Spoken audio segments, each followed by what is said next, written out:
It's another podcast. Yeah, we're gonna be picking it out.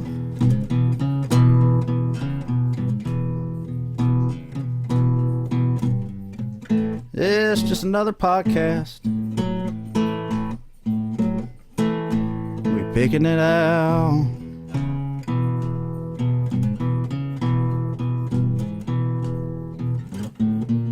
Ain't no telling what kind of shit we're gonna talk about.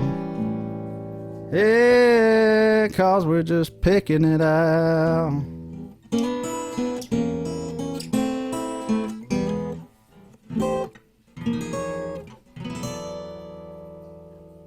Hey, y'all. Well, that was pretty awesome. Oh, well. I'm due for one awesome time a month, I guess. So my name is Andrew Pope, and I have no idea what I'm doing. I basically went on Amazon and ordered a bunch of stuff to do a podcast because this year's been so crazy. And it's felt like such a disconnect from any of the stuff I've been doing for the last 13 years. I miss having engagement with friends of mine from the entertainment world.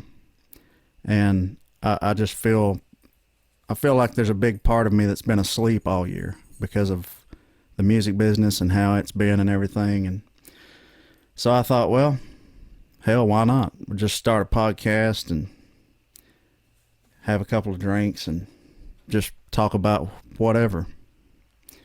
And the first thought I had when I thought about a podcast, I sent a text to this guy because he's got I think the number one podcast in the continent right now, 83 Weeks with Eric Bischoff.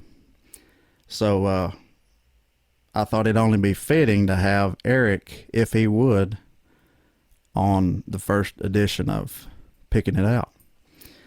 So he's been a New York Times best-selling author. He's basically the reason professional wrestling became what it became and is what it is, in my opinion. Vince McMahon gets a lot of that credit, but if not for the things that this guy did, it wouldn't be what it is, point blank. So Mr. Eric Bischoff is here. How you doing, man? I'm doing well. Andrew, great to see you again. It's been a while. Good to see you too, man. How's Cody out there? Cody, one of the reasons I love living in Cody is it never changes. It hasn't changed much except for a Walmart, maybe a new hotel here and there on the other end of town. But for the most part, Cody, Wyoming is essentially the same little town I came to in 1977 when I was 22 years old with $128 in cash in my pocket, an $80 limit on my MasterCard, and decided to come out to Wyoming and see what the West was like. And it hasn't changed much since, man. It's really cool. I mean, obviously we've been affected here in Cody and Wyoming by COVID, just like a lot of other people, but it hasn't really had the same impact as it has in a lot of other parts of the country because social distancing is why most people live here. It's why you moved to Wyoming. There's only 500,000 people in the entire state, when our state's the size of Colorado geographically, but there's only 500,000 people in the whole state. There's about 6 people per square mile on average, and where I live, it's probably less than that. So it's changed a little bit, but not much. That's just how I like it. The less neighbors, the better. Well, we've got neighbors. We socialize with them a little bit, but they're not breathing down your back. They can't tell what time of the day you take your garbage out. They can't tell you, what type of toothpaste you use because they can see through your bathroom window in the mornings when you're getting ready for work. It's pretty spaced out here. And besides, if I happen to see something out running across my property out back that looks like it might look good in my freezer, I can take care of that too. So, yeah. Like that. I mean, there's no telling what you'll see out there. Just looking out your on your balcony there, having coffee in the morning. It's just a whole nother world. We get predictably, we get a lot of mule deer that come through here. Some whitetail, but mostly mule deer. Oh, once in a while you'll get antelope that will come through the property. The most unique one I ever saw was about 6 years ago. I was out in the driveway. It was in the early fall, maybe September, early October. It was a nice day out, 70 degrees. I'm out working on my truck. Looked across the front property, and I thought to myself, damn, that is the ugliest horse I have ever seen moving across my property. And I'm thinking to myself, who owns this ugly damn horse? I'm looking closer at the horse, and I'm looking, because my eyes are not that good. Didn't have my glasses on at the time. I'm looking at this horse going, somebody just needs to put this horse out of its misery because it's just ugly. And then as I watched it closer, I realized it wasn't a horse, it was a moose. There was a freaking moose in my front yard. Oh my God. And then once because you don't expect to see that up where we're up high. Usually the moose are down low near water and near rivers and such, and we don't have any rivers or trees or anything around our property. So I was shocked, and I jumped in my truck. And the moose jumped across the front fence and took off down into some public land. So I jumped in my truck, threw my dog in the truck, and I chased this moose all over trying to get pictures of it. And I got a few, but yeah. Ain't that something? Had a moose in my front yard. Wow, that's something.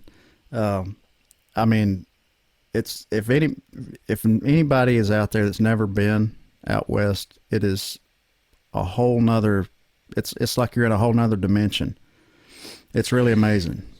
It's different, the attitudes, just people. I mean, look, I think a lot of it has to do with the people that live here in Wyoming in particular choose to do so knowing that it's a very different lifestyle. Right. You either are born here and are raised in that lifestyle and you appreciate it and you stay here, or you're someone like me who first time I came out here, I was living in Minnesota. I was 22 years old. I had never been west of the state of Minnesota before. I didn't know what mountains really looked like. I'd never been in the mountains. I'd seen pictures of them, seen movies, all that kind of stuff. I knew of them, but I never experienced it. When you get out here, two things that I was overwhelmed with was just one, the overwhelming power of nature, because there's so much of it and it's so different than what I was used to. Yeah. And the other is the people. Like I said, people that live here were either born here. A lot of them that live around me are second, third generation ranchers. Their grandparents or great grandparents in some cases homesteaded the property.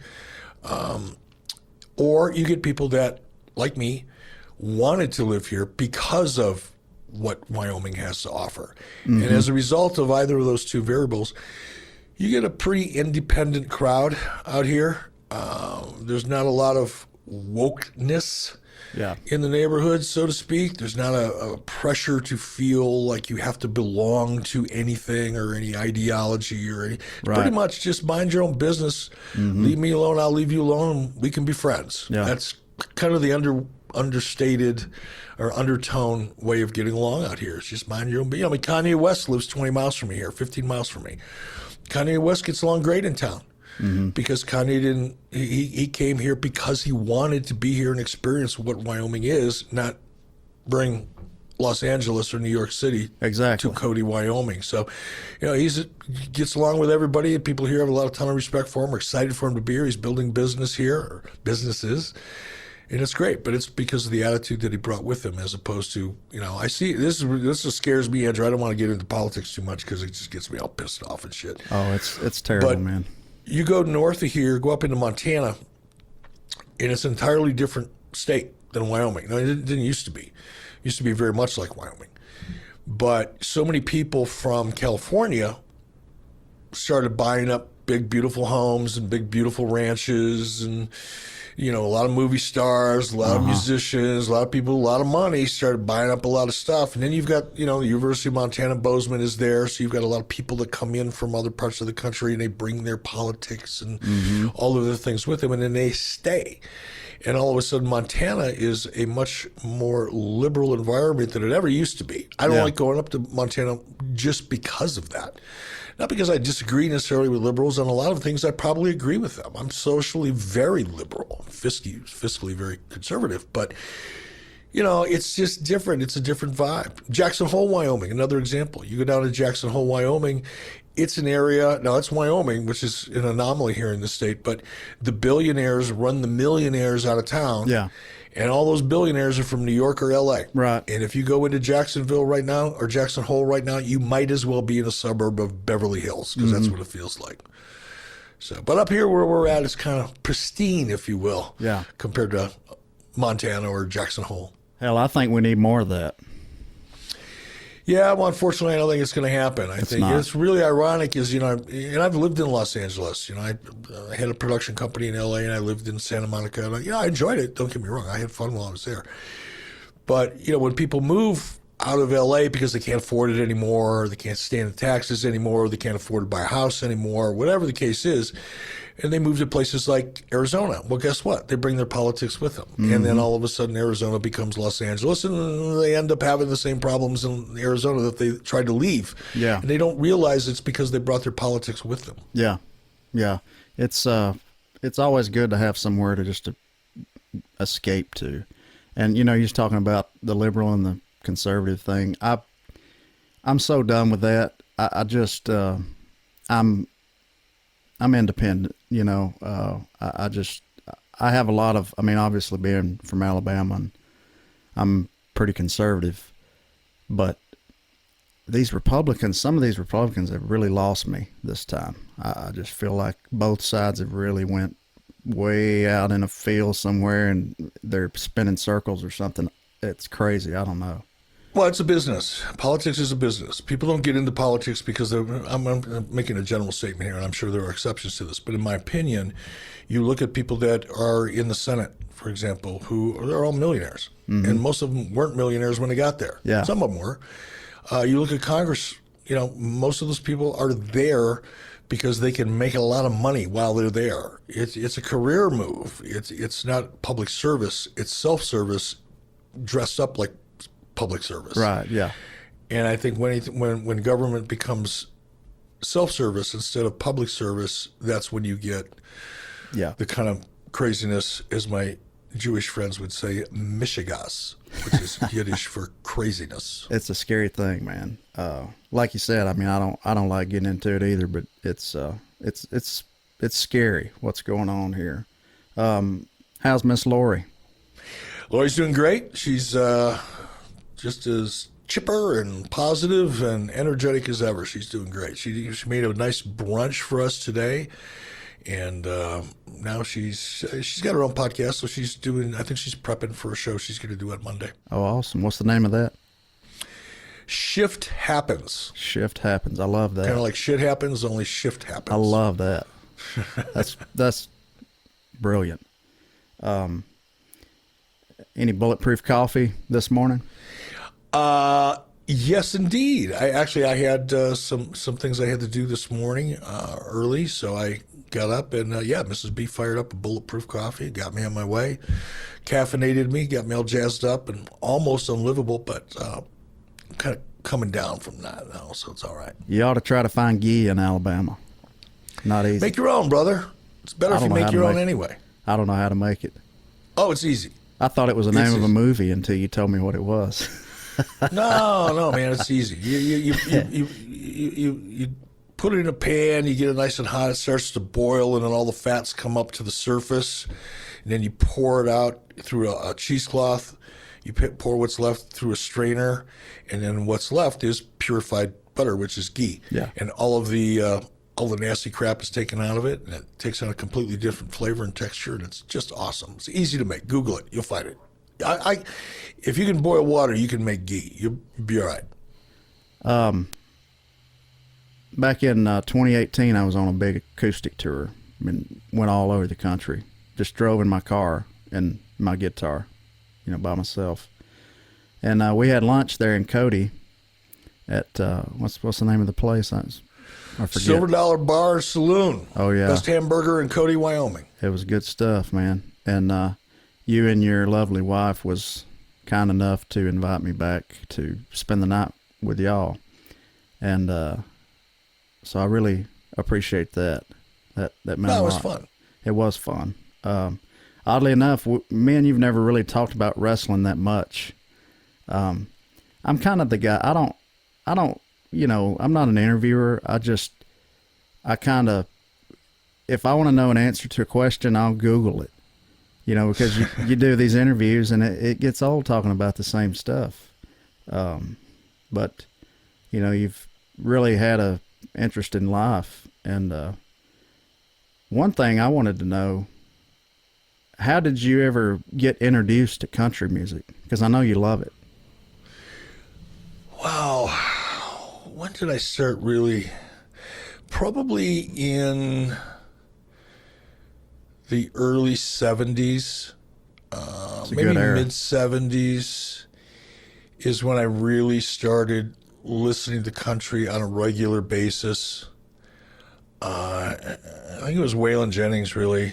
Some of Waylon's music that really, and I've always loved Johnny Cash. I grew up as a kid listening to Johnny Cash. Yeah. Always loved Johnny Cash. And then started, seeking out different types of music. I was kind of a classic rock guy, pretty much. Mm-hmm. But I said, you get tired of it. And I have a pretty eclectic taste in music. Somebody, if and when I die and somebody finds my iPod, they're going to go through my, music list and go, yeah, it's kind of weird. He's like bipolar or something, because you'll find, your I don't listen to it bipolar. as much anymore.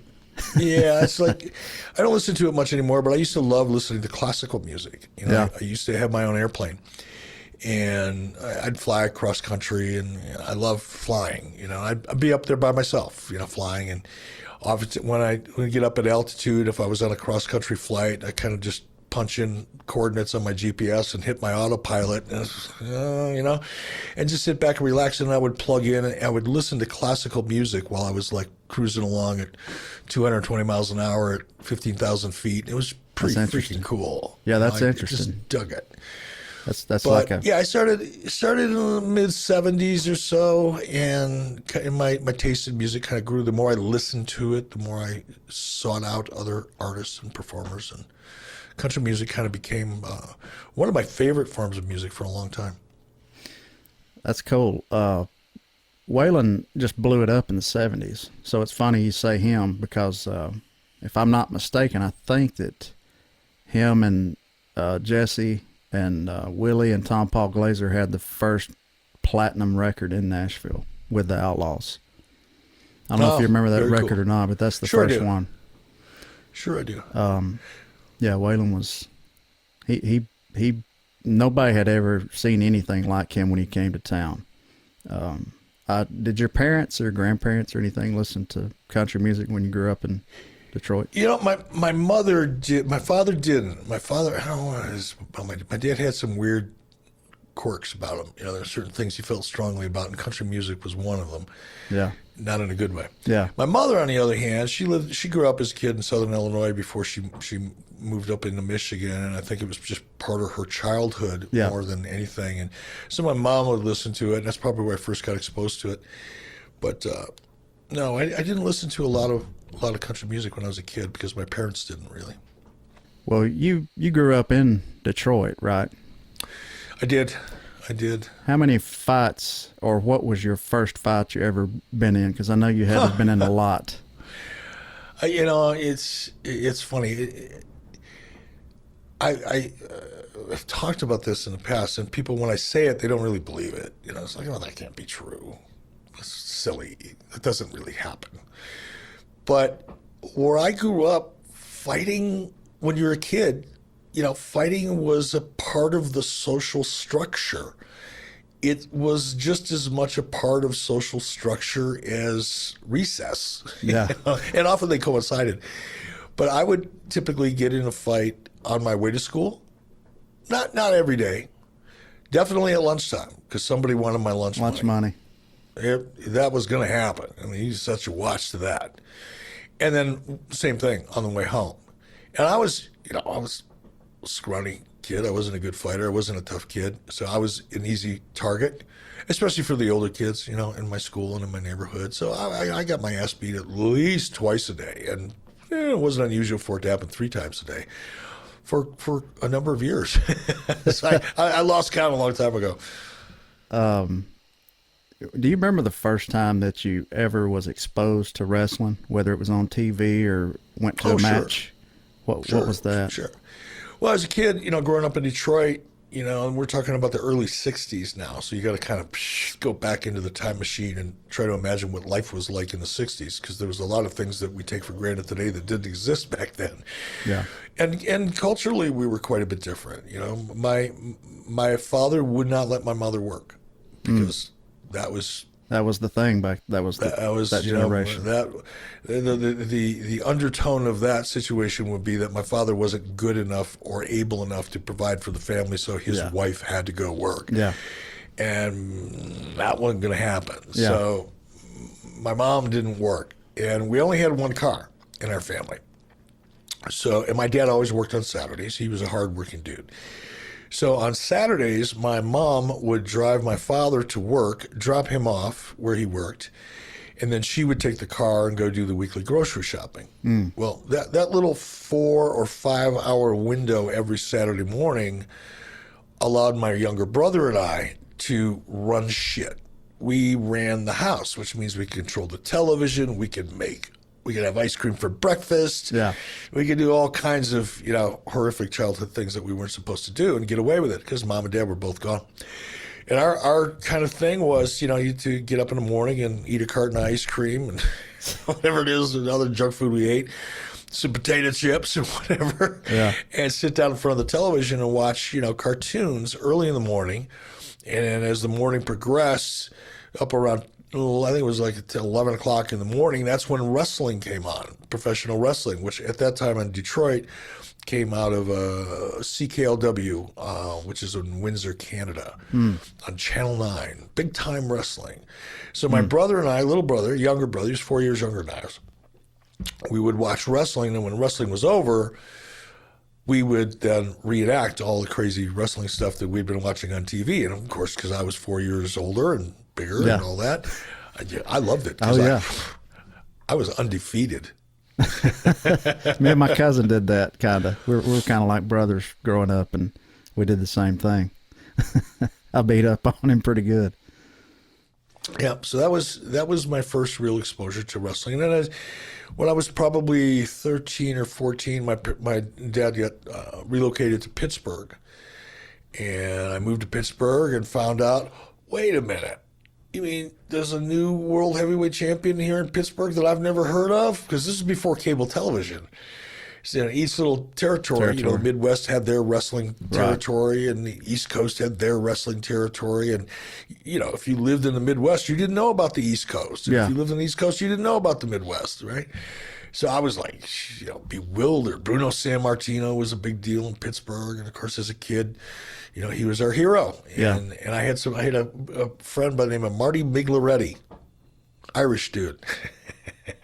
Marty Miglaretti lived in the same kind of Italian part of town that Bruno Sammartino lived in. So we would oftentimes on Saturday mornings, we'd get on our bikes or whatever and ride over to Sammartino's neighborhood and see if we could sneak a peek at him, taking the garbage out or something. Never did, but, it was exciting to hope for it.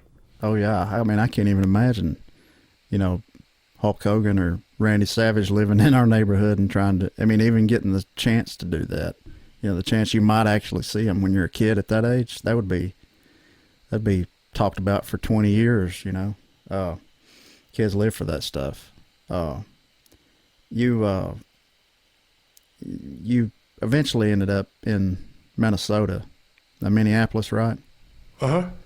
And you were in sales at the time, right? Yeah, I've always been, a jack of all trades and a master of none. But me too.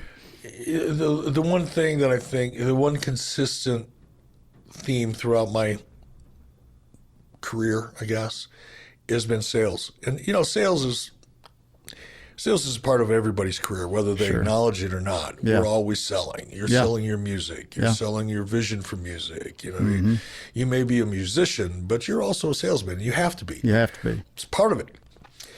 And I was always really good at sales. It came naturally to me. I was a sales manager actually for a food processor right before I got into the professional wrestling business. I had a crew of about 10 or 12 salespeople that I would recruit and train and manage, and I did that for quite a while. And it was okay for me, and I made $1 or $2 and was able to pay the bills and shit. But it wasn't my passion for sure. And then I, stumbled into professional wrestling. Yeah, that's kind of what led you into Vern Gagne, right? Trying to sell Indirectly, yeah. I mean, the real, what led me into Vern Gagne, I mean, Vern hired me because I was a good salesperson. But what really kind of opened the door for me with Vern Gagne and the AWA was I also, when I was in Minnesota, I spent a great deal of time in martial arts. I got my black belt in karate in 1979. And I was a pretty active martial artist. I competed all over the country and a lot of different levels. Eventually at the black belt level, fought in a lot of tournaments. Ended up fighting on ESPN a couple times. Back before the UFC, it was called the PKA, Professional Karate Association. Had a couple of televised fights and things like that. But during that period of time, when I was heavily involved in martial arts, I met who is now a good friend of mine, met a guy by the name of Sonny Ono. Oh, yeah. Sonny was, Sonny is a couple months older than I am, I guess.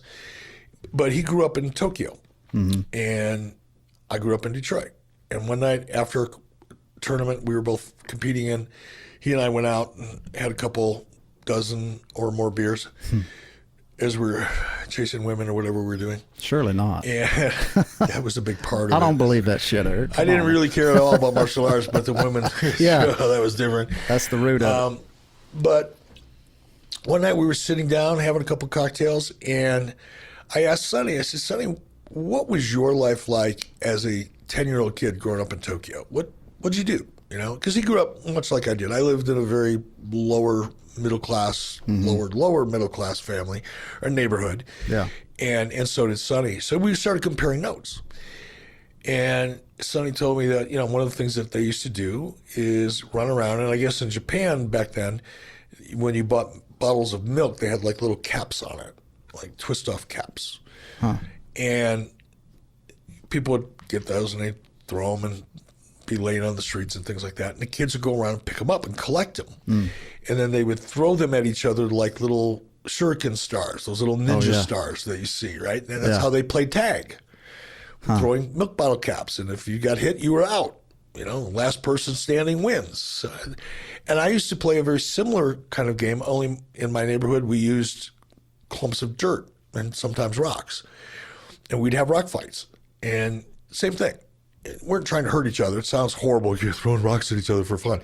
It wasn't that, but it was kind of like that. Yeah.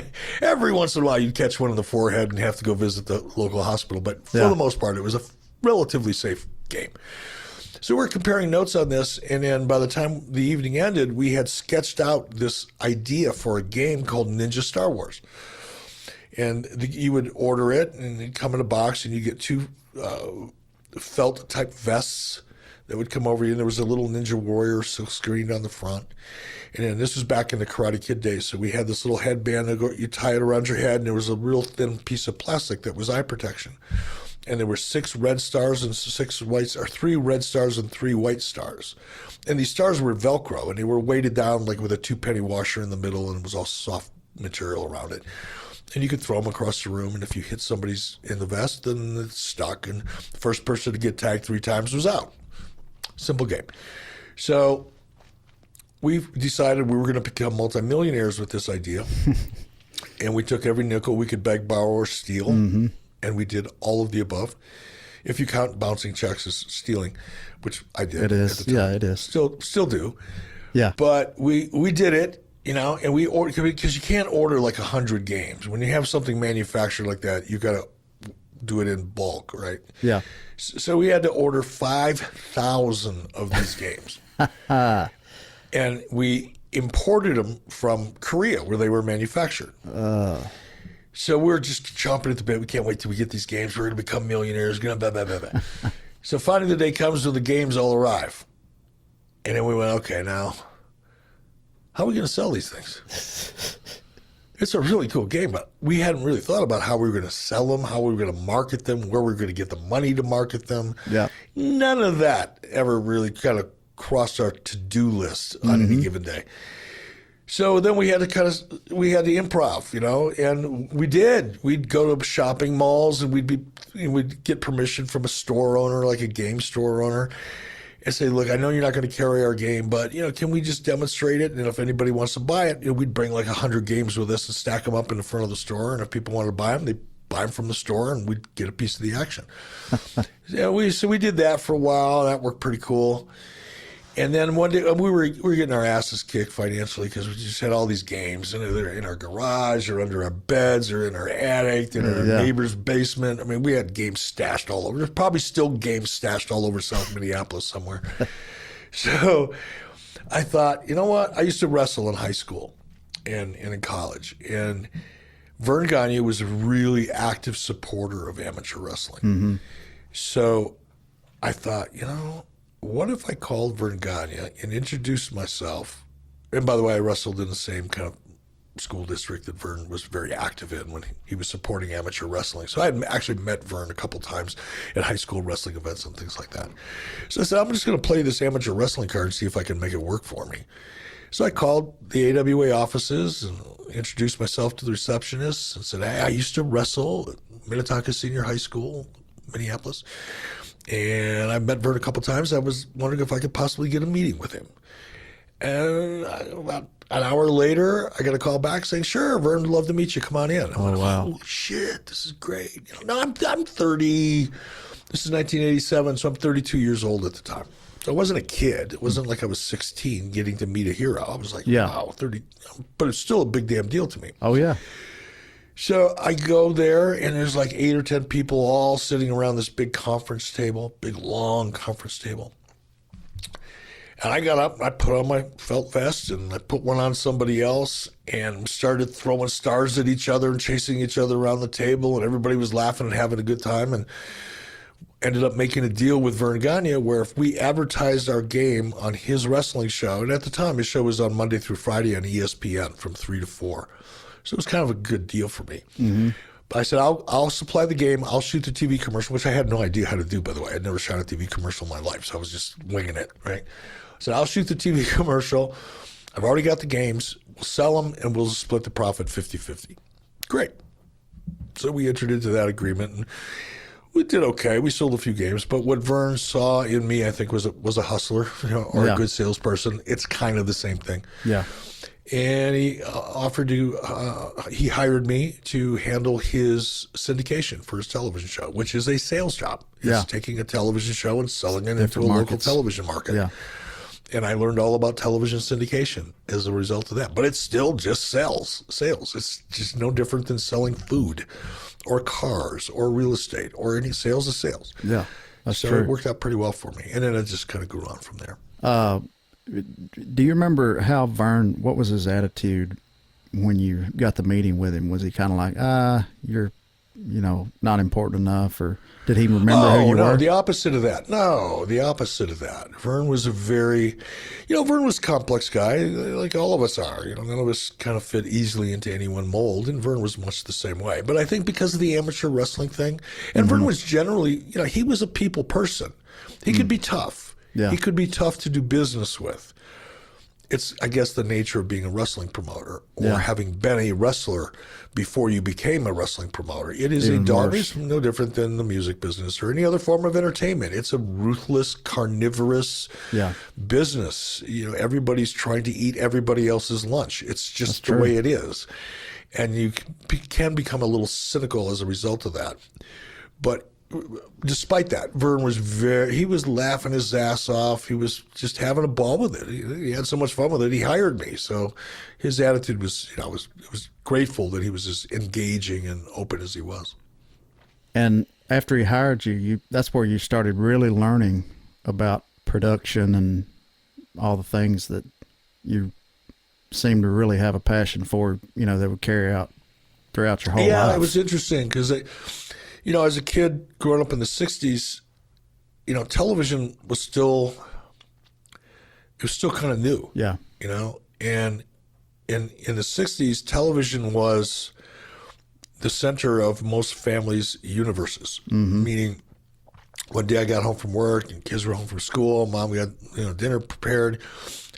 Usually your evening was the family sitting around sharing whatever's on television, right? Sure. It became a big part of your life, or my life.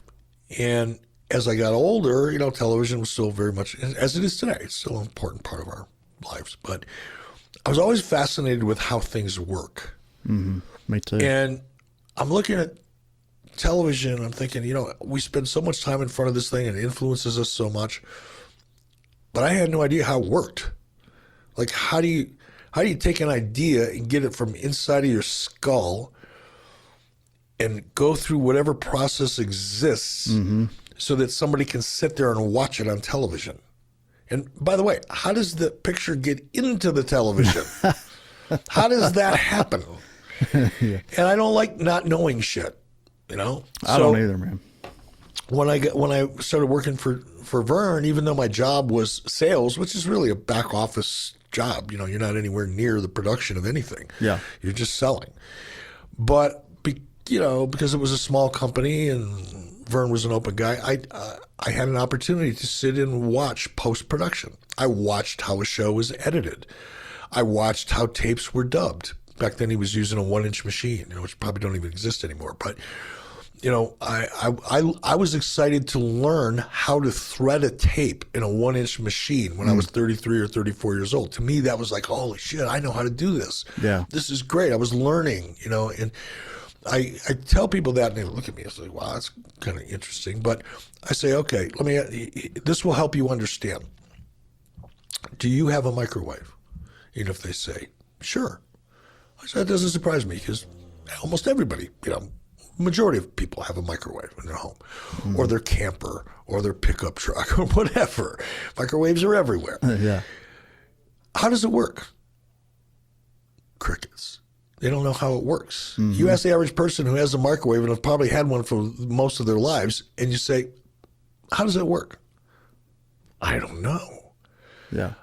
And I think that's silly. We're using technology and using things, and things are such a big part of our lives, and we don't even understand how it works or why it works. So I was fascinated with learning every aspect of television production I could learn, and because of the situation in the AWA, being a small company, I would go out to Las Vegas and watch them shoot a live show.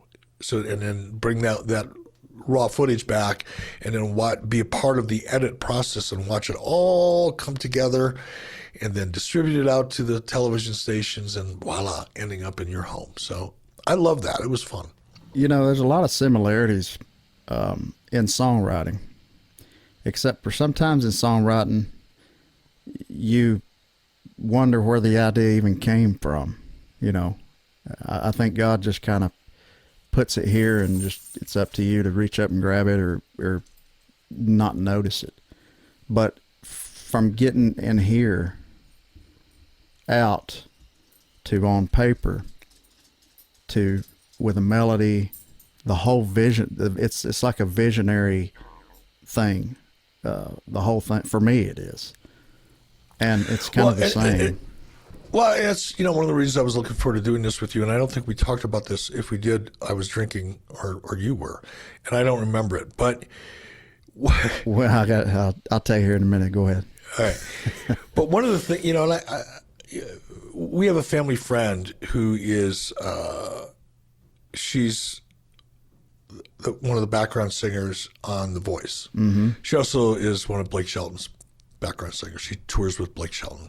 And she actually kind of oversees all the background singers on The Voice and has for many, many years. So I've yet to ask her this question, so I'm going to put it on you. But I've always been fascinated with how music is created, the inspiration of it. Do you stumble across, does a lyric pop into your head first? Does a melody pop into your head first?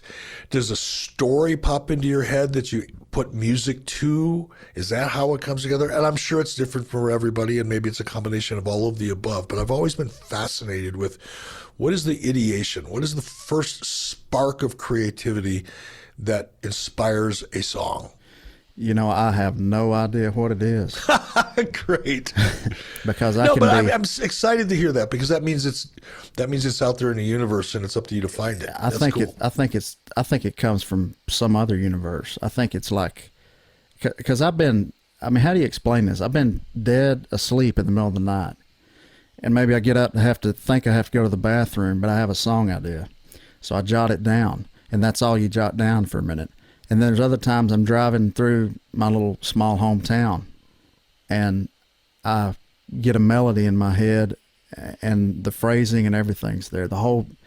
I love story songs. Story songs to me, that's not something that we have a lot of anymore, but country music, I think, was really about story songs. I think that's why they're so relatable with a lot of folks. And to me, that's country music. But that's happened before, just driving in the shower. I mean, I have to get out and get something, write it down. And I've had the whole thing happen in 1 hour before. And it almost hits you like, what the hell just happened? And not till I play it back and listen to the little demo I just did do I realize what I had. It's almost like somebody else was doing it. It's the weirdest thing. It's got to be cool. I see you're wearing a Willie Nelson shirt. When my wife and I, before we were married, we lived together in Chicago for a brief period of time. And we would drive back and forth from Chicago to Minneapolis to visit family or for the holidays or whatever was going on, right? Mm-hmm. It was back then, that was when it was a 55-mile-an-hour speed limit. So it would take about 9 hours to go from Chicago to Minneapolis. Yeah. And we would listen to a lot of country music, and our favorite was Willie Nelson. And one of my favorite songs, and I waited till we got to a certain part of Wisconsin. The area is called Wisconsin Dells, actually. Mm-hmm. Once you get west of Wisconsin Dells, and the country becomes very much rolling hillside, very green, and there were a lot of deer, a lot of dairy farms, right? Yeah. And oftentimes we'd be coming through there, and once we got into that part of Wisconsin, because my mood would change depending on the geography around me, right? Mm-hmm. But once I got into the hills and the trees, I started seeing deer, I'd get into a different headspace, and that's when I would put on Willie Nelson, because it just was like milk and cookies for me. In my head, it was milk and cookies. It was deer and beautiful scenery and Willie Nelson. It's just pretty freaking cool. But he had a song called Redheaded Stranger. Oh, yeah. A redheaded stranger from Blue Rock, Montana, rolled into town one day. And I love that song because it told such a great story. You could close your eyes and listen to that song and see a movie play out in your head. Yep. And you're right about this. And the country music certainly has more. There are some rock, Stevie Nicks is a great songwriter that tells a story within her style of music. Is. Bruce Springsteen certainly falls into that category, and he's a version of Bob Dylan. I've never really liked Bob Dylan's music. I can't stand his voice, but it's hard to get. I love the words to his. I love the stories in his music, but I can't stand his voice. Mm-hmm. I know that's probably not a popular thing to say, but it is what it is. We ain't popular here no way, so don't worry about it. I mean, some people like Brussels sprouts and some people don't. It's subjective, right. But songs that tell a story in any genre, those are the ones that I always remember or seek out or on my playlist. Me too. If there's not a story, if I can't see a movie in my head, I'm not really interested. If it's just a good melody and a good beat, dime a dozen. Yeah. But you give me a good story with a great melody, love it. That's exactly the same way I feel. Chris Christopherson. Oh, one of the best. Chris Christopherson had... Oh God, you may even hate me for this, but his voice was horrible. No, he can't play guitar. But his songs were amazing. Yeah, you didn't care if he had the range, of other talented performers. It didn't matter. No, because his music, his stories, the energy that came from his music was so special that the technical quality of his voice is what I'm saying. Yeah, really didn't matter. No, it was beside the point. That's true.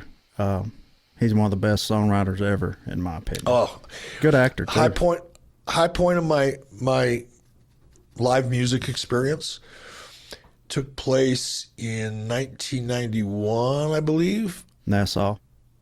Nope. Small little theater, a Fox Theater in downtown Atlanta. I think it was called the Fox Theater in downtown Atlanta.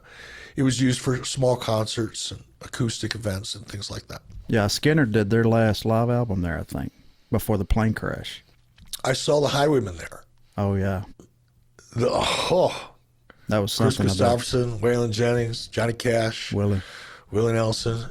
It was so awesome. And I mean, that was in a small, you probably couldn't get more than 700 people in the venue. And it was formerly an old theater, so the acoustics were unbelievable. I mean, you could hear people breathing on stage. It was so good. Yeah. So it was a great experience. Who did you go with, or who went with you? Do you remember?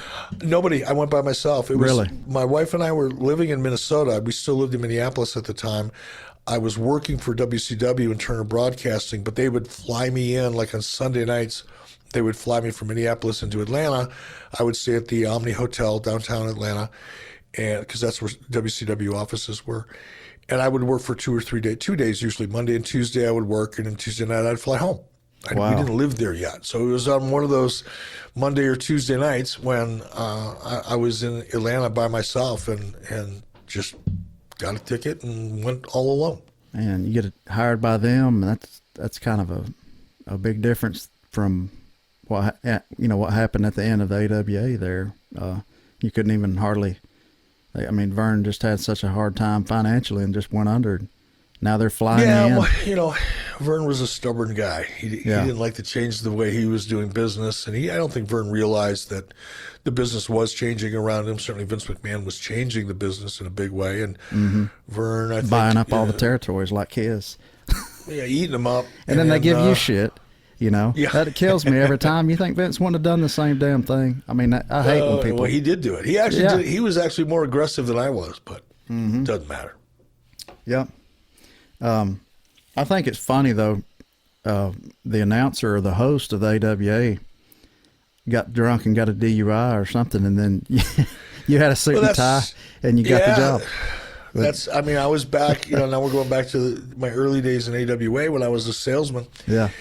And because I was a salesperson, I'd have to go out and call on general managers or program directors or whatever, so I always had a sport coat on, and I didn't wear a tie during the day, but if I had to go out for a meeting, I had one hanging off the back of my door. I could throw it on while I was driving to the meeting. And one day, there was an announcer by the name of Larry Nelson. Larry had a big, tall guy, too tall to be a wrestling announcer, but he had this deep kind of radio voice that just, Vern loved that voice. It had so much power. And the other problem with him is Larry was a heavy drinker. I mean, he's one of those guys that go through, a bottle of scotch and 2 cartons of cigarettes before he started work every day. And he got popped one night, got arrested, thrown in jail. And I'm pretty sure he might have had more than one of these DUIs in his portfolio. But they wouldn't let him out of jail, and he was scheduled to do interviews the next day in the studio. And back then, Vern would fly 25, 30 guys from all different parts of the country, fly them into Minneapolis. We'd produce all of the interviews over the course of 1, sometimes 2 days, and then everybody would go home. So he had 25 or 30 people sitting around, and he had flown in from all over the country, and we're waiting, and I wasn't in the room at the time. Everybody's waiting for Larry Nelson to show up so they could start the interviews. Because Larry was the stick guy, he was the guy doing the interviews, setting up the talent, and no Larry to be found. And Vern Gagne, or I think it was Greg Gagne, actually came to my office and said, "Eric, you've got a tie here, don't you?" I said, "Well, yeah, it's on the back of the door where it always is. Same tie that I brought here the first day I came." You've got a tie. And, that's the question they asked. You got a tie, don't you? Yeah, you got a tie, right? Yeah, well, put it on and follow me. That kills me. I'm going, what the hell? And I went from being a salesman to being an on-camera talent in a matter of about, 5 minutes. Crazy. And I mean, it's some of that early footage. I went back on the WWE network and looked at some of that. It's pretty amusing stuff. But you would get more polished, at the interviews. Well, they probably mess with you too. I was so god awful in the beginning, Andrew. I can't even tell you how bad I was. I mean, I'll never forget. This is funny. You had to be there. I wish there was videotape of this because I'd watch it every day. So Vern and Greg bring me out there, and they're explaining, okay, now here's what you do. Now, keep in mind, they've done thousands and thousands and thousands of these, right? Yeah. It's like you probably tell us, first you hit the G chord, then you get into an A, and then transition into a C chord, you'll be fine. Yeah. Okay. For you, that's like rolling out of bed in the morning. For someone like me, that's like Chinese, right? It's the same thing. So Vernon Gregg go, no, you just do this, The cameraman's going to go 5, 4, 3, 2. When he points at you, start the interview.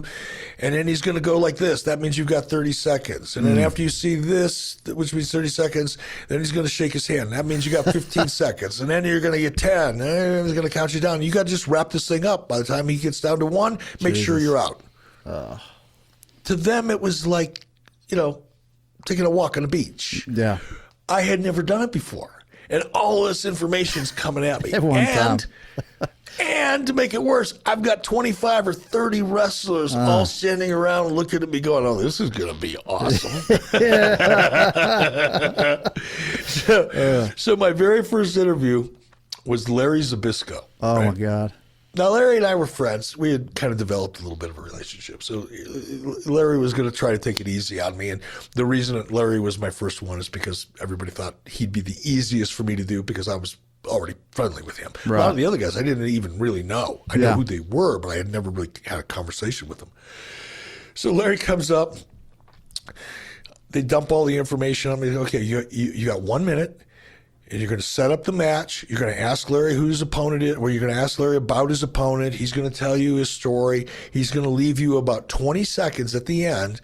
Be sure to tell everybody they can buy their tickets at the local, Guitar Center, any music stores. You could get them at the 7-Elevens in the south side of Minneapolis. You could get them here, you get them here, you get them here. Yeah. And the doors open at 7 o'clock. And if you get there early, so they're dumping all this information on me. It's called a call to action, right? I didn't know what that at that time. I was just getting like a truck full of crap dumped on me, and I didn't understand. So I'm going, yeah. I got it. In my head, I'm going, this is going to be a train wreck. So we finally get ready. Are you ready, Eric? Yeah, I'm ready, Vern. Okay. 3, 2, 1. He punches me like, so I'm standing here with Larry Zbyszko. Larry, you're opponent. You're going to be resident. Whatever. It wasn't quite that bad. Larry looks at me like this. He goes, he busts out laughing because it was that bad. It was so bad. It was hilarious. Well, he busts out laughing. Guess what the other 25 or 30 people are doing? They're busting out. Now it's like I'm a stand-up comedian, Yeah. I'm Bill Burr, right? Stand-up comic. He's my favorite, by the way. I watched him last night. He's a funny guy. So anyway, that was my first experience. But eventually, I got better because I couldn't possibly have gotten any worse. Man. Had to get better. That's just, I can't imagine going through that. And then, on top of trying to learn about interviewing skills and setting the talent up, for the spots they've got to hit in the interview. And then, like you said, get your whatever in there. Call to action. I mean, I can't imagine. It was fun though, and it wasn't fun that day. It was painful for everybody. But eventually, it's like anything else. You do it enough, you start overcoming the initial intimidation of it all, because anytime you do something you've never done before, it's going to be slightly intimidating, especially if there's other people watching. But it got more natural and more natural, and it wasn't long before I guess because I'm a good salesman. I guess it all comes back down to being a good salesman. It does, I think. Yeah, and that's part of it. It's just, okay, what am I selling? It's a different product.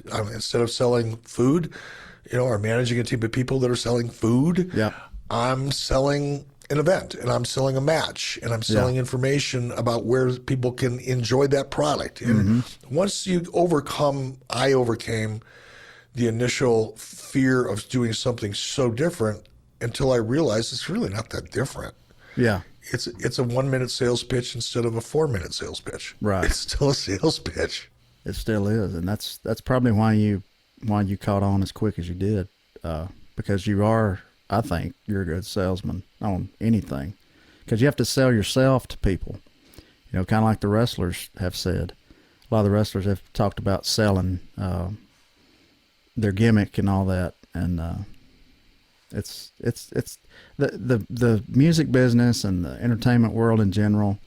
There's a lot of similarities, I think. And I think that's why there's like this, relationship with people in the different industries that we kind of get it, without having to explain like every little detail like you would to somebody on the street or whatever. I think there's a lot of similarities in the way things are done, because the music business it's the same way, and you've got everybody trying to, if you're the new guy coming in, I mean, I did the whole Nashville thing and it just wasn't for me. Anybody that knows me knows that. I tried it, and I did make some good connections.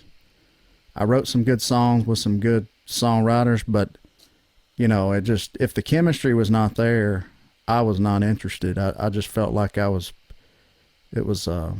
wasting time, but I did learn a lot. Mostly what I learned is what not to do. How not to write a song is really what most, that's the truth. I mean, it sounds backwards and crazy as shit, but it's just me. A lot of people up there, they'll take whatever, they'll do whatever you tell them. They'll be the puppet, and that's what a lot of them are, unfortunately. I'm really surprised, though, to hear you say that they flew you in when you got hired at WCW, and was it 91? I think they Yep. flew you in. I mean, here I was thinking you was like the carting coffee around. You were like the Folgers fetcher for Shivani and Jim Ross. It wasn't quite that bad, but it was close. I was the third string announcer. I was batting cleanup and doing all the announce duties that they didn't have the time or desire in some cases to do. Yeah. And then I guess the joke was on them a couple of years later, right? 2 or 3 years later. He became in charge of the whole thing pretty much. Well, and it was funny because Tony and I always got along great. I love Tony. Tony was a dream to work with. Jim Ross was actually my boss. Mm-hmm. And Jim was kind of crabby, but for the most part, you get along with him, but never really got too close to him. Mm-hmm. And when I ended up going from the third string announcer to the president of the company, mm-hmm. and then turning the company around as much as I did, the dynamics of a lot of relationships changed. But the relationship between Tony and I was pretty steady. He didn't treat me any differently as the president of the company than he did as his support mechanism. Tony's a very level-headed guy, so that relationship didn't change much. It certainly changed between Jim Ross and I because he quit a couple of days after I was in charge. But I don't think because of me. I think that was probably the icing on the cake for him. For a lot of things, yeah. But there were a lot of other reasons. Just timing and chemistry and history just kind of forced the issue for him. Kind of all rolled into one there, and that just topped it off. The country music group Alabama, you're familiar with them, I'm sure. Sure. They did a thing in Fort Payne here, close to where I'm from, in northeast Alabama, called the June Jam. Huge event. And they did it all through the 80s and the 90s. Well, I think the last one was in like 97. They would do a lot of cross-promotional things with WCW. I think a few times they did. And did you ever come to any of those when you was working there? No, I didn't. I did some work with Travis Tritt, in particular. He came to one of our Sturgis events and opened up for us. Oh yeah, I remember that, on the Road Wild or Hog Wild or something. Yeah, but no, I never went to the events where Alabama was a part of it. I know Jim Ross and I think Dustin Rhodes, and I think Dusty and Dustin, they came a few times, and they would have like this softball tournament, and have like a celebrity softball tournament. It was all for charity. I mean, it was a huge thing. I mean, this town in Fort Payne was just nothing except that 1 week of the year. It was the sock capital of the world. So we had all these sock mills going. People in like Virginia and up in up around that area talk about steel mills and all that, how that was booming. We were the sock capital of the world. So, and then Clinton came along and all that went to shit. But anyway. Yeah, Dusty Rhodes was and I was pretty tight with Dusty. When I started working in WCW, we became friends pretty quickly. And actually, Dusty introduced me to Willie. Dusty and Willie were pretty tight. Mm-hmm. And anytime Willie would be coming through Atlanta, there was a guy by the name of Pootie. I don't know if you know who Pootie was. I've heard of Pootie, yeah. Pootie was on Willie's crew, and I think he pretty much ran security and I don't exactly know what his job title was, but if you wanted to get anywhere near Willie, you'd go through Pootie. And Pootie and Dusty were friends. So we'd always, every time Willie came to town, a couple of us would go with Dusty and hang out, and we'd get great seats, obviously, and hang out. And the first time I got to hang out with Willie after a show was an eye-opening experience. Yeah, I imagine. But I went a couple times because I was a Willie Nelson fan before I ever went to work for WCW, so it was a big deal for me to just to have a conversation with Willie. To make eye contact with somebody like Willie Nelson and actually engage in a conversation, even though it's a short conversation, not like this, but a good friendly conversation, and have him acknowledging you and actually talking to you. It was pretty cool. I loved it. I love Willie. I've been around him a few times, and he's always kind and gracious to me. And, we talk about, it's kind of like us. We don't talk about wrestling. With me and him, we don't really talk about music. We talked about, I can't even remember the last time. We talked about Bobby Bear one time, because he had just done that album Willie had just done the album with Merle Haggard. Have you heard that, by the way? Django and Jimmy? It's Merle Haggard and Willie Nelson. No, but I will look for it. Oh, you'll love it. It's good. It's good stuff. We had a conversation about Bobby Bear because, it's a longtime friend of Willie's. I think Bear is the only one that's been to town in Nashville longer than Willie Nelson. He's been there a long time. And, of course, he's a country music Hall of Famer and great artist and everything. But, that's when you started doing, and we won't go into, because this is like the long thing that you've really talked about a million times, the whole going to Disney and the production value of TV changing and all that. But I wanted to know if when you finally turned a profit for the WCW, because it never had, it had always lost so much money. Did Ted Turner ever come up to you and thank you or give you a gift, or personally, any kind of little personal nod from Ted? No, not for turning a profit. No, I talked to Ted. There was a period of time when Ted would call me every Tuesday afternoon when the ratings came out. Oh, really? Because he was so excited. So I had a lot of support and positive feedback from Ted, but it didn't really happen when we first turned a profit. Ironically, I don't think that wasn't his biggest goal. Yeah, his biggest goal was to outperform Vince McMahon in the WWF. Whether or not he made money in the process, I don't think was really his concern, because he was making a lot of money doing other stuff. Sure. But if you read anything about Ted Turner's history and how Turner went from a billboard company in Macon, Georgia, to becoming the largest media empire in the world at one point. A lot of Ted's thinking evolved around amassing an audience just get eyeballs. Yeah, get the eyeballs. The more eyeballs you get, the more you can promote to them. The more you can promote to them, the more you can grow. Right. Essentially, I'm paraphrasing it all, but Ted loved wrestling. He just enjoyed it. Yeah. He liked it for what it was. But he also believed, from a business perspective, that mainstream America, your average person in America, likes wrestling, and they would come, they would watch, and if you could amass an audience that watched wrestling, well, then maybe you can promote Andy Mayberry, or maybe you could promote a sitcom, or maybe you could promote another type of programming that same demographic would enjoy. Yeah. And he built Turner Broadcasting on a couple pillars, one of which was, the Atlanta Braves, of course. Yeah. And the other was professional wrestling. Sure. Even though it was losing money for him for a long time, he kept supporting it because it was drawing eyeballs. Yeah. Now, he wasn't able to convert those eyeballs into ad sales because wrestling at the time was not really an attractive product for advertisers. Right. It was just a notch or two up from porn. Yeah. So advertisers just, wrestling, Yeah. the only people that would advertise in wrestling were bottom feeders, Yeah. if you will. But eventually that changed, and now today it's as mainstream as anything else. But Ted supported it and believed in it.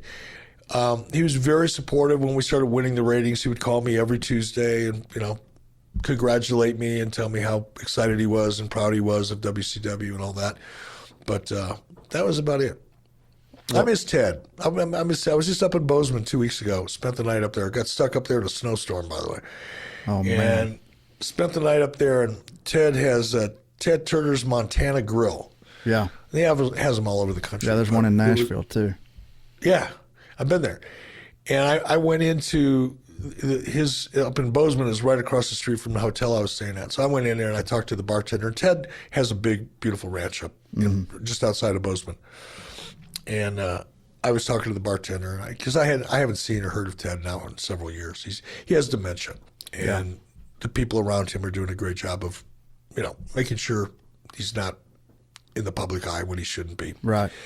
So you don't see him out much anymore. But I was talking to the bartender, and that bartender had worked at this particular Ted Turner's Montana Bar and Grill for like 10 years, back when Ted was really active. And he would, he'd tell me stories. It just reminded me of Ted so much.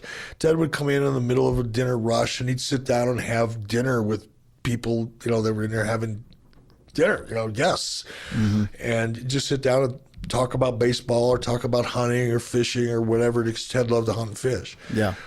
He's a big hunter. So I miss Ted.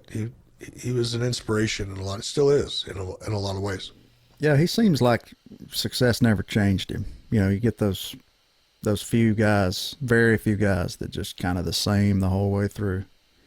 He seems like no. He was a different breed. Yeah.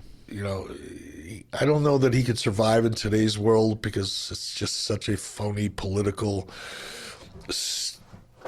styrofoam type of world anymore, business-wise. And if you have to go along to get along, or you have to get along to go along, whatever the saying is. Yeah. Ted was not like that. He was a renegade. He did things his way. They call him the mouth of the South because he'd say such outrageous shit. Yeah. Even when I was, when he was, had a Turner Broadcasting, and he'd be public speaking, and he would say things that the people around him would just go, "Oh, yeah. God, I wish he wouldn't have said that." Ted didn't care. He just didn't care. Yeah. He was definitely one of a kind, I think, from everything I've read or heard about him. Now, whenever y'all had that meeting and you went in to pitch something totally different, the one where he said, you've talked about it a million times, he turned to one of the executives and said, "Give Eric 2 hours every Monday night on TNT." Right. And again, here you are trying to improvise, just like you're back in AWA again, saying, "Okay, well, this is 30 seconds and all that, same thing. Here we are again, except a lot bigger deal now, and it's Ted Turner." So I think you made a good, instant decision there, and I would say, wouldn't you? Well, I didn't really have a choice. It wasn't. I didn't get to make a decision. My only decision was to get out of that office as quickly as I could and figure out how to pull this off. Yeah, without piss running down your leg. It's a bad Yeah, he blindsided me with that. I went in to talk about international distribution and doing a deal with Rupert Murdoch over in China, which, we never even got 2 minutes into that conversation before he turned it around on me and said, "Eric, what do we need to do to be competitive with the WWF?" Man. I thought, shit, I hadn't thought about that. I never thought about trying to be competitive with the WWF. I'm just trying to make a buck. I just want to make $1 in profit for the first time in history. That was my goal, literally my goal. I'm not exaggerating. My goal was to make $1, not 50 cents, not 99 cents. I wanted to make $1. In fact, I'll tell you a quick story, and I'm going to probably have to wrap up before too long, but there was a guy by the name, Harry Anderson. His name was Harry Anderson, and he was like the CFO, like the chief CFO or whatever his title was, but he was the big deal on the finance side of the company. And I had a meeting with him. This is in early 1996. I had a meeting with Harry. And the meetings with myself, Harry Anderson, and my boss at the time, a guy by the name of Bill Shaw. Mm-hmm. And I went into this meeting. It was a positive meeting, just kind of, okay, where are we at this quarter? What do you think is going to happen next quarter? Where do you see yourself at the end of the year? Not a lot of pressure, just almost a conversation more than anything. I said, well, Harry, we're going to turn a profit this year. He went, okay, Eric. Just tell me where you think you're really going to be. I said, no, we're going to make the first dollar of profit this company has ever seen. And he just shook his head and smiled like I was some lunatic, snot-nosed little kid that didn't know what the hell he was talking about. And he said, Eric, that's not going to happen. And so I said, Harry, I'm sure it's going to happen. In fact, I'll bet you right now that it's going to happen. He said, well, I can't bet you. That's, this is a publicly held corporation. I said, Harry, here's the deal. If I turn a profit in this company, you agree that you will get down on your hands and knees, you'll get down on your knees and hand me that first dollar of profit. And you'll do it in front of every employee in WCW. And he laughed. He said, sure, you got it. And we shook on it. At our Christmas party in 1996, Harry Anderson came to the Mexican restaurant we were all having our company party at in downtown Atlanta, got on his knee, and handed me that first dollar of profit. It was the most exciting thing I've ever achieved, honestly. The rest of it is all cool, and I'm proud of a lot of it. But that dollar, and I've got the picture somewhere. I'm going to have to find it, because it was not just a moment for me. In fact, I knew it was going to happen, so I wasn't surprised or anything. But it meant a lot to the employees that up until that point, they were the redheaded stepchild of Turner Broadcasting. And nobody else wanted them around. Nobody wanted WCW to be a part of Turner Broadcasting. There were a lot of executives in Turner that were trying to unplug WCW forever. And the only reason they weren't able to is because Ted said no. And Ted called the shots. If it would have been, a decision by executive committee, we would have been dead in 1991 or 2. But Ted stuck it out, and Harry Anderson got down on his knee. He was a good guy. Finance people are generally kind of sticks in the mud. They're not they are personal people by nature. Yeah. They've spent their whole lives in a calculator and balancing numbers, so they tend to be a little bit not so sociable. Not this guy. He had a great sense of humor. He made a big deal out of it. He got down like he was going to ask me to marry him. It was like it's overly dramatic, and handed me that dollar and sat there long enough so that everybody could get a picture. He's a really good sport. That would be quite a moment. I mean, like you said, probably not just for you, but just to know what you actually fucking accomplished. I can't imagine feeling that way. Taking that company and just completely. I mean, well, that was only the beginning, but just to make it, because technically with $1 of profit, it's profitable now. Well, even though in that year we actually made more than $1, we probably were. Not much more. No, we probably only beat that dollar by $50,000 or $75,000. Oh, the first. So it wasn't like we made a ton. Yeah. 2 years later, that number was 50 to 75 million. Yeah. But by that time, it wasn't about the money anymore. I mean, it was for people that ran Turner. Yeah. But internally, it was more about, how do we keep making a better product? How do we keep changing the way wrestling is produced? How do we reinvent this business that's gotten a little stale? Yeah. And continue the growth. Well, it's really amazing because, I mean, you literally, I think, thought of every right idea. And who came up with the name Monday Nitro for that show, by the way? That was actually Brad Siegel. Oh, really? Who was the head of TNT at the time, because TNT had a block, a regular, they call it a block, but maybe they do in the music business too, but like every Tuesday night from 7 to 9 or 7 to 10 was called the Nitro block, and it was all action movies. Yeah. Old Schwarzenegger movies, old Steven Seagal movies, old whatever movies, right? Jean-Claude Van Damme, all that crap was all in that Nitro block, the action block. And that block was doing pretty well on Tuesday nights, so I think it was Brad's idea to take the the brand Nitro block and kind of segued into professional wrestling called the show Monday Nitro because it was action and it was male 18 to 34, Sure. 18 to 49. So it had some branding logic behind it. But that was Brad Siegel's idea. And, then after that, bringing in, of course, Hulk Hogan, by far the biggest at the time. But, Randy Savage and Slim Jim, Roddy with Piper. him, Roddy Piper. I mean, just and the NASCAR thing, the relationship that did you put that together? The relationship with Yeah. NASCAR? I mean, that had to be a huge deal. Yep, it was fun too because it legitimized WCW Sure. even more so. Once we started making money and we started making big headlines, in the media, Ad Week would be Yeah. writing stories about us, and Variety magazine would Yep. have stories about us, and all of a sudden we went from being the redheaded stepchild that everybody hoped wouldn't come to Thanksgiving dinner to, being a big deal. Yeah. And once we kind of capitalized on that momentum and brought NASCAR in, and that was when NASCAR's not today isn't what it used to be. No. It's still very popular, but back in the mid to late '90s, Oh, yeah.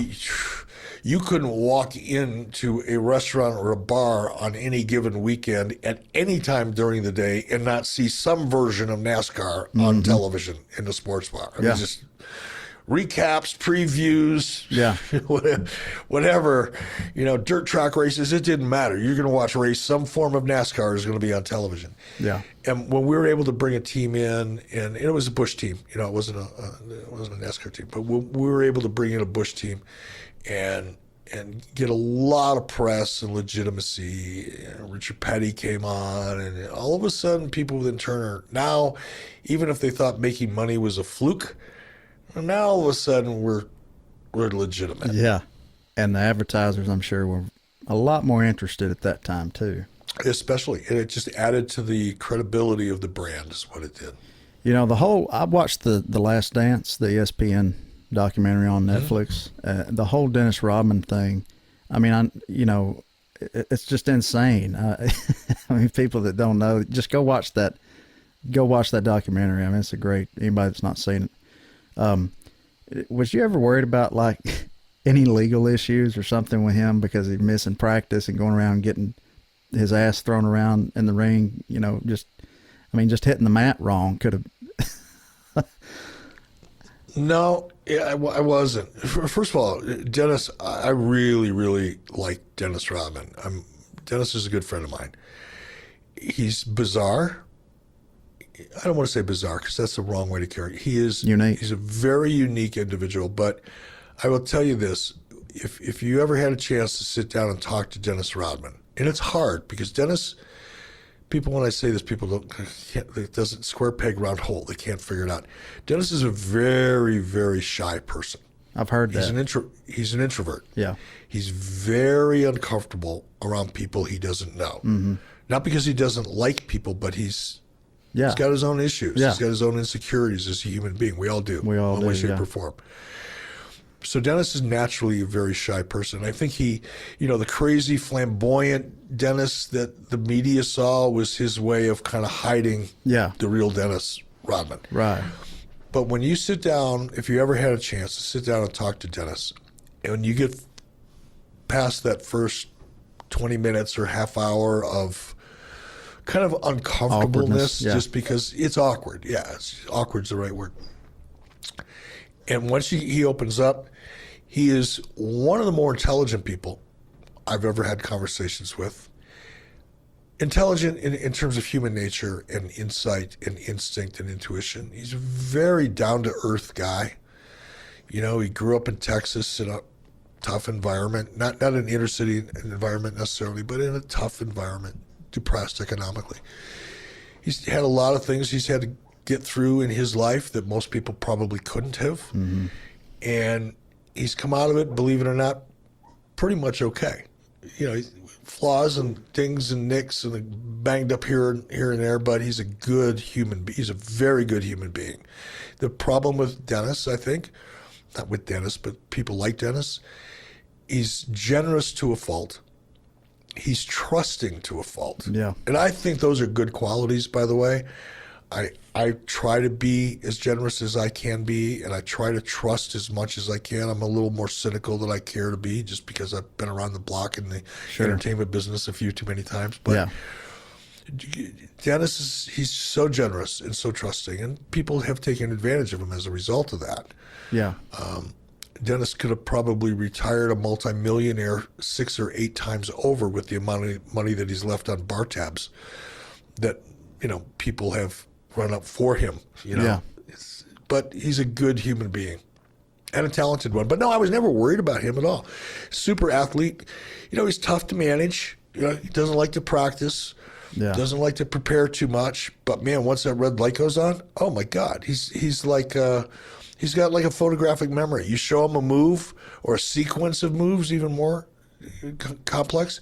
Show him a sequence of moves. He kind of watches it, walks through it once slowly. Red light goes on, pew, flawless. He can do it. Where the average person would take him 2 weeks to learn and be able to execute. Dennis can watch you do something once, walk through it once at half speed or less, and then execute it with perfection. So, never worried about him. I always wondered too how hard was it for y'all to acquire the licensing for the Jimi Hendrix song for Hulk? Great question. I got on the phone, and I can't remember who the first person I talked to was. Doesn't really matter. I ended up talking to Jimmy's sister. Oh, wow. Who controlled the estate and all the licensing. And I cut the deal with Jimi Hendrix's sister. How about that? For $100,000 a year for worldwide rights. A year? For world? A year. Are you kidding me? 100. And now, here's the funny part, Andrew. Now, you're in the music business, so you get this. God. Most people, at that time, when I did that deal, people thought I was insane. People thought I was They don't know. burning Ted Turner's money. Oh, my God. Eric Bischoff spent $100,000 just to play 3 minutes, because I was limited to 3 minutes, by the way. Not 3 seconds, not 30 seconds, 3 minutes. That's a hell of a deal. I'll tell you that. That's a hell of a deal for that song. But I love that song. Voodoo Child was one of my too. favorite songs as a kid growing up. To this day, I love Jimi Hendrix music. He's phenomenal. Oh, yeah. There's certain people that just are in a category of their own when it comes to music, and he's one of them for me. Yeah. And I did that deal with Jimi Hendrix's sister. Wow, how about that? I still can't believe it. I mean, And a phone call lasted about 20 minutes, really? maybe less. $100,000 deal. for a whole year. Not just so many uses, a whole year worldwide. Worldwide That's rights. insane, man. Pay-per-view, television, commercials, God. unlimited use, as long as I didn't use more than 3 minutes on any one show. So I couldn't have Hulk Hogan walk out 5 times and play Jimi Hendrix music each time, right? Yeah. Had 3 minutes for each show, but usually, a minute and a half walkout is all you need. 2 minute walkout is all you need, because you kind of fade the music as you making your way to the ring anyway. So it was more than enough time. But worldwide rights, pay-per-view, television, radio, advertising, television advertising, didn't matter. That's amazing. If someone were to try to cut that deal right now, would be, I don't know, it'd be in the millions. Oh yeah, easy millions. I mean, that's insane. And that was 97, wasn't it? I think so, 96, 97. But that, again, that was before music licensing. The music business is, you obviously have forgotten more about how much the music business has changed than I'll ever know. But that was back in a time when, music licensing for commercial purposes was kind of like, it's there. Yeah, we make a couple bucks. Not a big deal. Now it's like huge. People, I think, write music hoping that it's going to get licensed for music or for television or film. Yeah. I've actually had a few close calls, one with the show Yellowstone, and we're still working on that one. I hope you get it. It's one of my favorite shows, brother. I love Yellowstone, and me and my wife, and we watch Ozark. I love Ozark and Schitt's Creek. That's like our 3 best. Yeah, I watch Yellowstone, obviously. Schitt's Creek, my wife watches. She loves it. For whatever reason, I just don't connect to it. But Yellowstone, in fact, there was I must have saw it online last fall. they were actually looking. They're going to cast extras for the season that they're filming, and I thought, I'm a couple hours away. I'm going to drive up there. I don't care. If I just want to be on Yellowstone. Yeah. I don't care if I'm in the background, shooting a horse. I don't care. But the timing didn't work out, and I wasn't able to get up there. But who knows? May happen again. You seen Ozark? Oh, yeah. That's one of our favorites, too. I love that show. That's such a brilliant... Yeah, Ozark's off the air. They quit filming. I mean, it's streaming now, so if you haven't seen the whole season or whole series yet, you still have stuff to watch. But, yeah, they canceled that one, and I don't know about Schitt's Creek. Well, Yellowstone's going to go for a while. I think there's one more season of Ozark, though, aren't there? Next year? The final season? I don't know. I thought it was over. I think there's one more season. I hope you're right. I think they're wrapping it up. I hope you're right. Yeah, that's a brilliant show, and kind of like Breaking Bad. And we watched Breaking Bad, and it's just the writing is. That's what I get into. I like chemistry on screen and the actors, but the writing in that show is just phenomenal. I think.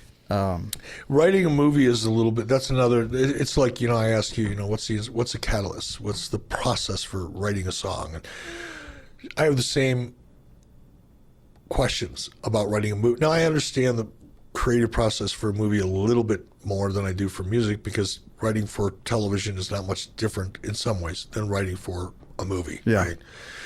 But the discipline and the technique and the needs for movies are so much different. And I may have told you when you were here, but I'm involved with a movie project for Netflix, and I get to work with a writer. And when I say work with a writer, I get to answer a few questions along the way in the form of research that the writer's involved with. But we've developed a really good relationship over the last 2 years of this process. And I'm able to pick his brain about that process and how the whole journey of a movie, from the first time you sit down in front of your keyboard and you go, okay, what's the first word I'm going to type here, till you get to the end and you finally got it polished enough you're going to present it to a studio. That process is a fascinating process, and I'm grateful for the opportunity just to get a little peek in, behind the door. Yeah. Of course, everybody knows the whole AOL Time Warner merger is when Ted pretty much was becoming more out of the picture, and in turn, you became out of the picture not long after that, because none of the executives except for Ted and you even wanted anything to do with WCW. Which I can't understand that, because it was making so much money at the time. I mean, it was probably the highest rated show on TNT. Well, it was, but as much as I didn't like the fact that, there were so many executives that wanted WCW to be out of the whole Turner catalog, I understood it, because yes, WCW was making good money.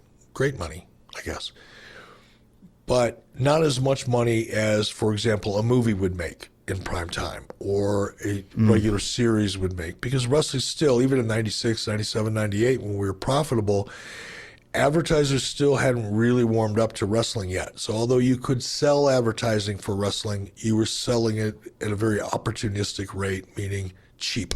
Yeah. The only people that were buying it because it was cheap. Yeah. That was beginning to change through the late 90s, but it still hadn't really changed to the point where 2 hours of commercial inventory for professional wrestling was worth a fraction of what 2 hours worth of advertising in a movie of the week. Wow. So there was a reason for it, but it didn't make it feel any better to those of us that were making a paycheck every week in wrestling. Even just because you can understand it doesn't mean you like it. Yeah, I mean it's after Vince McMahon finally bought WCW and you see him on screen. You probably said before if you've watched that show or not. I didn't watch it. I couldn't watch it. I just couldn't. I was too upside down in my own head. Yeah. To spend any time watching it. Well, did you ever have like that moment of weakness, like a month later after it happened, and you kind of accepted that the deal didn't happen, and he's got it now, and he's sitting there, ha ha ha, laughing?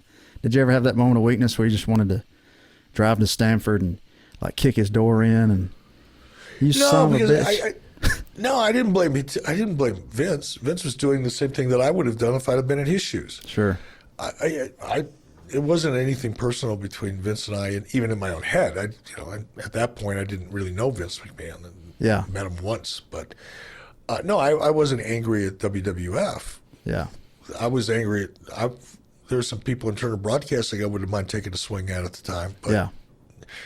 Not Vince himself. That's the craziest thing about that, because I mean, it's like everybody thought the deal was already done, and then at the very last minute, you can't have TV time. So yeah, well, it's insane. The joys of doing business at a corporate level. I appreciate you coming on and being the first guest here for Pickin It Out, and just keep doing good with your 83 weeks. I'm happy for the success you've had with that, and for Lori too. Oh, how's Nikki, by the way? You had just got her when I was there. She's doing so great. She's looking at her now. There's a big buffalo hide up on the wall, and there's a Indian rug on the floor. She's sound asleep because we had just taken her for a long hike before I came here to do this. So she's great. She's with me 23 hours and 55 minutes a day. Wow. So yeah, we do a lot together. She's a great dog. I follow you on Instagram, and I see pictures of her that you put, and I'm like, man, she's getting big.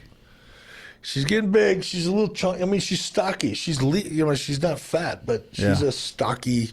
It's the breed of Australian cattle dogs are heavily muscled, kind of pit bull looking. They are cattle dogs is what they are. But she's a great dog. That's good. I appreciate you coming on, and appreciate y'all tuning in to the first episode of Pickin It Out, and we'll see you next time.